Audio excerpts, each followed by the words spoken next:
ಸರ್ಕಾರಿ ಶಾಲೆಗಳ ಅಭಿವೃದ್ಧಿಗೆ ಸರ್ಕಾರ ಬದ್ಧ. ಆದಿಬಸವನಗರದಲ್ಲಿ ಶಾಲಾ ಕಟ್ಟಡ ಉದ್ಘಾಟಿಸಿದ ಸಚಿವ ಕಾಶಪ್ಪನವರ ಇಲಕಲ್ಲ.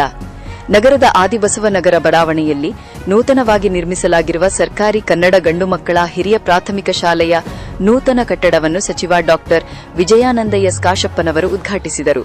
ಈ ಸಂದರ್ಭದಲ್ಲಿ ಮಾತನಾಡಿದ ಸಚಿವರು, ಸರ್ಕಾರಿ ಶಾಲೆಗಳಲ್ಲಿ ವಿದ್ಯಾರ್ಥಿಗಳಿಗೆ ಗುಣಮಟ್ಟದ ಶಿಕ್ಷಣದ ಜೊತೆಗೆ ಅಗತ್ಯ ಮೂಲಸೌಕರ್ಯ ಕಲ್ಪಿಸುವುದು ಸರ್ಕಾರದ ಆದ್ಯತೆಯಾಗಿದೆ.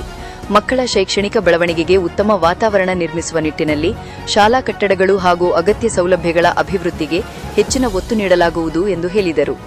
ನೂತನ ಶಾಲಾ ಕಟ್ಟಡ ನಿರ್ಮಾಣದಿಂದ ಆದಿಬಸವನಗರ ಹಾಗೂ ಸುತ್ತಮುತ್ತಲಿನ ಪ್ರದೇಶಗಳ ವಿದ್ಯಾರ್ಥಿಗಳಿಗೆ ಹೆಚ್ಚಿನ ಅನುಕೂಲವಾಗಲಿದ್ದು, ಕನ್ನಡ ಮಾಧ್ಯಮ ಶಿಕ್ಷಣಕ್ಕೆ ಮತ್ತಷ್ಟು ಉತ್ತೇಜನ ದೊರೆಯಲಿದೆ ಎಂದರು.